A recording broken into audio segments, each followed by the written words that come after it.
अस्सलाम वालेकुम, कैसे हैं आप सब लोग। आप सबको बहुत बहुत खुश आमदीद। और आज की वीडियो ख़ास तौर पे उन नए सीखने वालों के लिए है कि जो कपड़ा ले लेते हैं उनके पास, या तो फिर उनकी अम्मियाँ वगैरह कपड़े ला कर दे देती हैं, सूट्स आके दे देती हैं और कहती हैं इन पे ट्राई करो।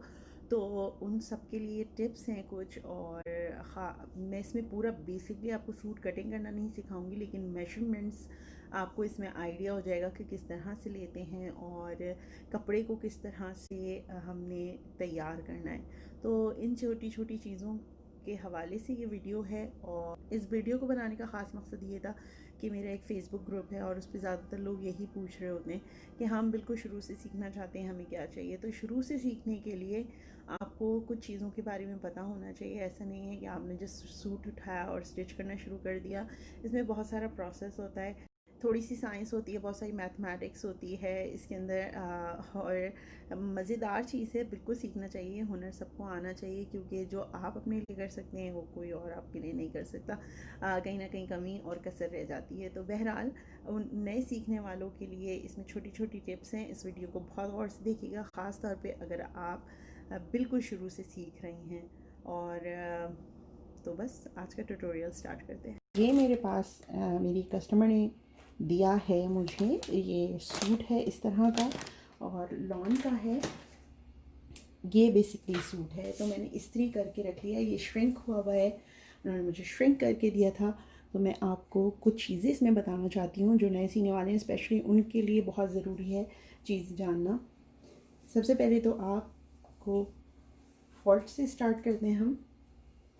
ये देखिए जनाब, तो ये यहाँ पर जो आपको ये कपड़ा नज़र आ रहा है, ये तकरीबन जो है वो 1.5-पौने इंच एक्स्ट्रा निकला हुआ है। इसकी वजह से ये जब हम स्ट्रेट करेंगे ना, मैंने बिल्कुल बीच में रख के इसको प्रेस कर लिया था ताकि हम कपड़े को देख सकें कि हमारा कपड़ा किस तरह का है। ये देखें आप, ये इस तरह से निकला हुआ है, ये कॉर्नर है इसका। और अब हम आते हैं दामन की तरफ। मैंने कुछ भी कटिंग करके अलग नहीं किया, क्योंकि मैं आपको दिखाना चाहती थी कोई कि जब आप इस तरह से कटिंग कर रहे हो और आपको ये प्रॉब्लम्स हों तो इनको किस तरह से आप सॉल्व कर सकते हैं। ये देख लें आप, ये दामन आपको नज़र आ रहा होगा, ये गोल है, ये इस तरह से ऊपर की तरफ जा रहा है, ये बिल्कुल स्ट्रेट नहीं है। यहाँ से भी देख लें आप, ये बैक का है, इसको भी मैंने स्ट्रेट कर लिया है इस तरह से।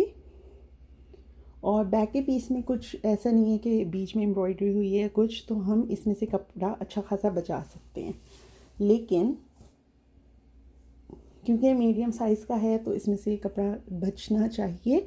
और इसमें यहाँ पे एम्ब्रॉयडर्ड गला है, तो इसमें से हम कपड़ा कितनी भी कोशिश कर लें उतनी अच्छी तरह नहीं बच सकता, क्योंकि यहाँ से कॉर्नर से पीसेस कट होंगे। ये स्लीव्स का कपड़ा है, ये देखें इस तरह से ये हिस्सा ऊपर की तरफ आएगा और ये बॉर्डर है हमारा। लेकिन आप एक चीज़ आपने नोट की होगी कि बिल्कुल स्ट्रेट नहीं आ रहा। अब मैं इनको कटिंग करके अलग कर लूँगी। मुझे इसकी तैयार लेंथ जो चाहिए वो चाहिए 39 इंचेस। यहाँ से ऊपर 1 इंचेस, ये जो हमारी ये जो एम्ब्रॉयडरी है इससे ऊपर 1 इंचेस पे रख के इसको कपड़े को यहाँ से स्ट्रेट करूँगी।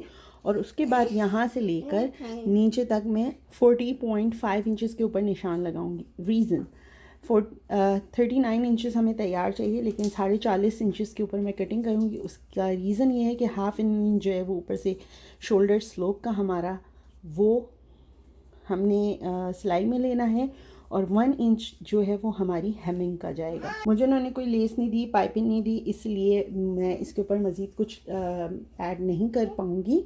बिल्कुल सिंपल से स्टिच करेंगे और हम कटिंग अब स्टार्ट करते हैं। ओके, मेरे पास क्योंकि कपड़ा कम है तो ऊपर मेरे पास जितना भी मैं कपड़ा ले सकती हूँ मैं पूरा ले रही हूँ। सो यहाँ से मैंने कपड़े को स्ट्रेट कर लिया है। शायद आपको निशान नज़र आ रहे हों, शायद नहीं आ रहे हों। बहरहाल मैंने यहाँ पे निशान लगा लिए कपड़े को स्ट्रेट करने के लिए, और ऊपर से लेकर मैंने यहाँ तक ये निशान में लगा रही हूँ 40 इंचज़ के ऊपर, सॉरी 40.5 इंचज़ के ऊपर, 40.5 इंचज़ के ऊपर मैं इसको स्ट्रेट कर लूँगी और इससे कटिंग कर लूँगी, और बैक का पीस भी अलग कर लूँगी और स्लीव्स भी अलग कर लूँगी। मैंने कटिंग कर लिया था, फ्रंट और बैक दोनों का पीस अलग कर लिए थे। और बैक का मैंने इसलिए जो है उसके बीच में ही निशान लगा रही हूँ क्योंकि ये कपड़ा बहुत ज़्यादा अनइवन था।